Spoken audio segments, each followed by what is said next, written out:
बहुत जोर जोर से हंसने लगा महाराज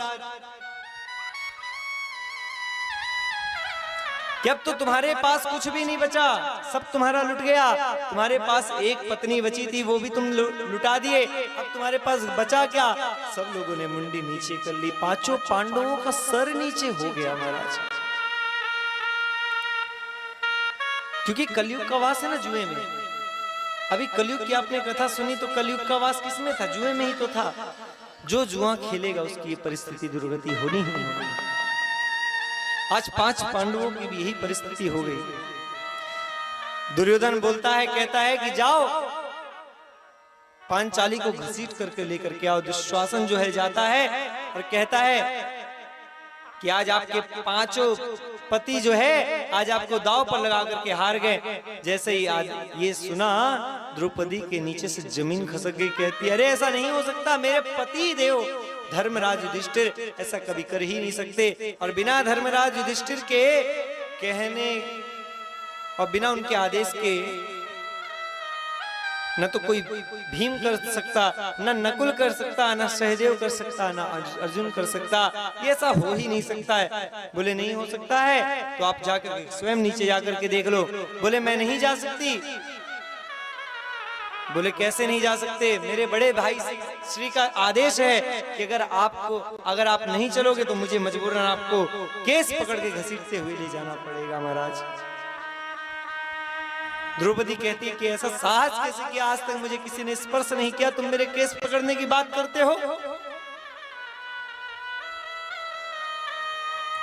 अगर भीम को पता चल गया तो तुम्हें एक बार में ही ध्वस्त कर देगा, तुम्हारा सब सर्वस्व नष्ट कर देगा। अगर अर्जुन को पता चल गया कि तुमने मेरे केस पकड़ने की, मेरे अभद्रता भरी मेरे से बातें की हैं, तो एक गांडी उठा करके जो एक धनुष तिनचा चढ़ा देगा तो तुम्हारे कुल का विनाश हो जाएगा।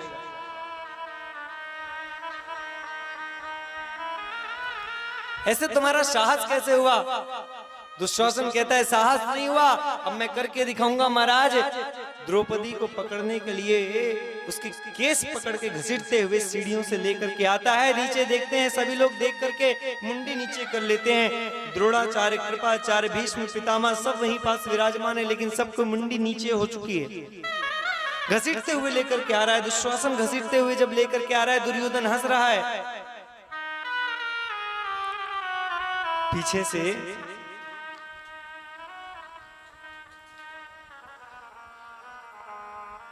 आवाज देते हैं धृतराष्ट्र को कि अरे आपके सामने ये सब हो रहा है, क्या आपको दिखाई नहीं दे रहा? अरे आपकी तो बाहर की आंखें फूटी हुई हैं, आप अंदर की आंखें तो खोलो, अपना न्याय तो पहचानो कि आप क्या कर रहे हो। क्या यह उचित है? आपकी ये भी बहू है, आपने क्या क्या नहीं प्रयास किया, सब तो क्षमा कर दिया इन्होंने। अब ये इतना उचित नहीं है, ये चीज नहीं होना चाहिए। तब महाराज दुशासन जो है घसीटते हुए लेकर के आता है और कहता है 20 सभा में खड़ा कर दो इसे। द्रौपदी को 20 सभा में खड़ा कर देता है महाराज। द्रौपदी कहती है, हे अर्जुन मेरी रक्षा करो, आज तुम्हारे सामने मेरे को ऐसे लाया जा रहा है। कहाँ गया तुम्हारा गांडीव? कहाँ गया धर्मराज युधिष्ठिर का धर्म? कहाँ गई नकुल और सहदेव आपकी तलवार? क्या अब तलवारें तुम्हारी केवल जंग लगाने के लिए रखी गई हैं? जो युद्ध में कलाकृतियां दिखाते हो, आज यहाँ पास दिखाने की जरूरत है तो आज तुम्हारी तलवारें नहीं निकल रही। अरे भीम, आपको तो मैं इतना बलवान समझती थी, आज आपका भी बल आज काम नहीं कर रहा है। यह आप उचित नहीं कर रहे हैं। अरे द्रोणाचार्य गुरुदेव, कृपाचार्य गुरुदेव, आप यहाँ पास विराजमान है, आप तो इसको समझाइए। सभी की मुंडी नीचे हो गई। भीष्म पितामह भी वहां पास, अरे पितामह भीष्म, आपसे निवेदन है, आपके आंखों के सामने ऐसा कृत्य हो जाए ये उचित नहीं है, आप इसको होने मत दीजिए। बोले ये आपके आंखों के सामने कैसे हो सकता है? भीष्म पितामह भी सर नीचे कर लिए महाराज।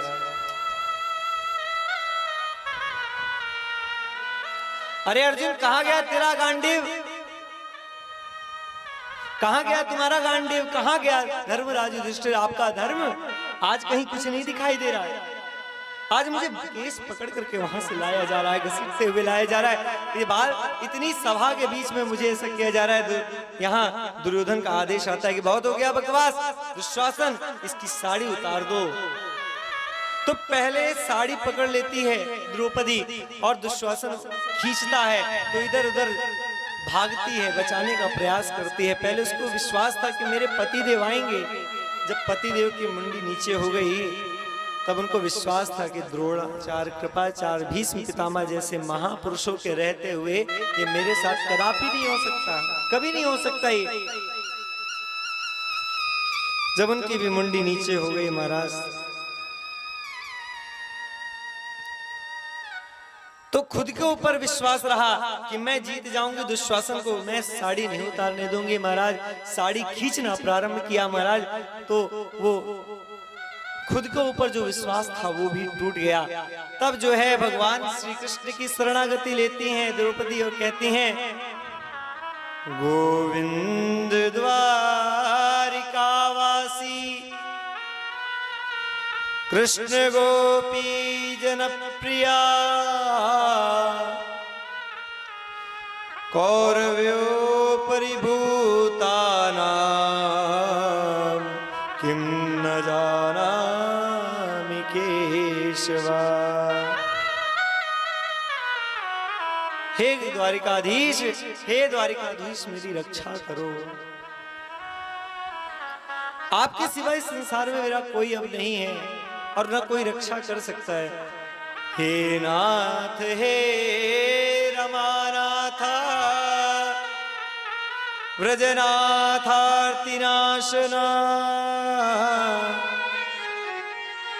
कौरवाणवमग्नानाम्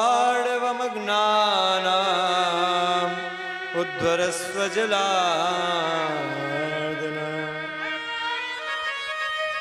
हे द्वारिकाधीश आकर के मेरी रक्षा करो। दोनों हाथ खड़ा कर दिया महाराज, दोनों हाथ, और द्रौपदी की साड़ी खींचने लगे। द्रौपदी ने ही शानी करुणा से भरी, करुणा निधि ये जाए तीर शो समानी है। ध्याये जन जानी अभिमानी, कल दलन है तो मुख में है घुट लियो पियो नहीं पानी है। मुख में है घुट लियो पियो नहीं पानी है। प्यासे उठी आए ध्याए तन मन की गवाए, तन मन की गवाए होश भेदे जाए जब रानी चक्रानी है। कृष्ण कृष्ण के हटपट में चक्र जाए, लग जाए तीर शो समानी है। चक्र जाए तीर शो समानी है। चक्र जाए तीर शो समानी है। प्यासे ही उठ आए ध्यान। जैसे ही द्रौपदी ने ध्यान किया महाराज, भगवान प्यासे थे, भोजन कर रहे थे, पानी पीने जा रहे थे, हाथ में जूठन लगा हुआ था। और जैसे ही भगवान को याद किया महाराज, वैसे ही भगवान वहां से भागते हुए चले गए। वहां देखती है रुक्मणी कि अरे मेरे प्रभु आज इतना आतुर होकर के किस भक्ति के लिए भाग रहे हैं, भागते हुए जा रहे हैं। द्रौपदी देखते हुए कि द्रौपदी को कहीं कोई दिक्कत तो ना आ जाए, और जाते ही वहां देखते हैं तो दुशासन जो है वो खींचते हुए साड़ी, एक साड़ी खींच रहा है। तो साड़ी जैसे ही खत्म होने वाली थी तो भगवान अपनी कृपा से दूसरी साड़ी जोड़ देते, तीसरी साड़ी जोड़ देते।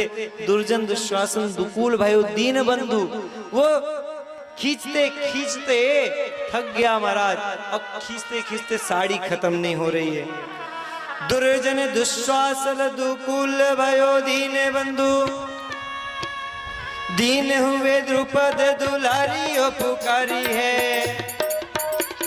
बैठे सभा में पति पार्थ भीम सहदेव, सबने यह सोची है कि बारी है कि बारी है। सबने यह सोची है कि बारी है कि बारी है। अंबर सोमर पहाड़ दिनों चेंज करी, भीष्म द्रोण कर्ण सबने मन में जारी है।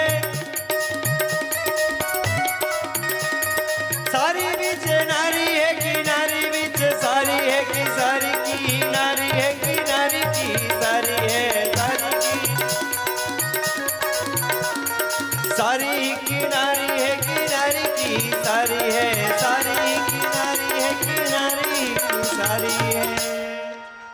महाराज साड़ी खींचते खींचते खींचते खींचते खींचते दुशासन एकदम थक गया।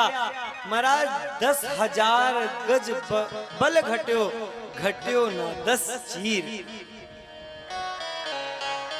10,000 हाथियों का बल था दुशासन के पास, वो 10,000 हाथियों का बल घट गया, जिसके ऊपर भगवान श्री कृष्ण की कृपा होती है। महाराज उसके ऊपर तनिक भी कष्ट भगवान नहीं आने देते। आज 10,000 गज हाथियों का बल घट गया और 10 चीर भी नहीं घटा, एक कितना सा चीर भी नहीं घटा। जब लास्ट में वो थकने लगा तब भगवान अपना दुपट्टा जोड़ करके भेजते हैं। तब वहां से भीष्म पितामह जी कहते हैं कि दुर्योधन अब तो संभल जा, भगवान का दुपट्टा तो आ गया है, अब सुदर्शन आना बाकी है। अगर एक कदम भी अब आगे बढ़ाया तो निश्चित रूप से तेरा सर धड़ से अलग हो जाएगा, इसमें कतई संदेह नहीं है। महाराज द्रौपदी चिल्लाती रह रही है लेकिन उसके कोई ध्यान नहीं दे रहा है। खींच रहा था जब दुशासन साड़ी तो उस पर कोई ध्यान नहीं दे रहा, सब मुंडी नीचे करके बैठे हुए हैं। तब द्रौपदी चिल्लाती है, कहती है हे गिरधारी,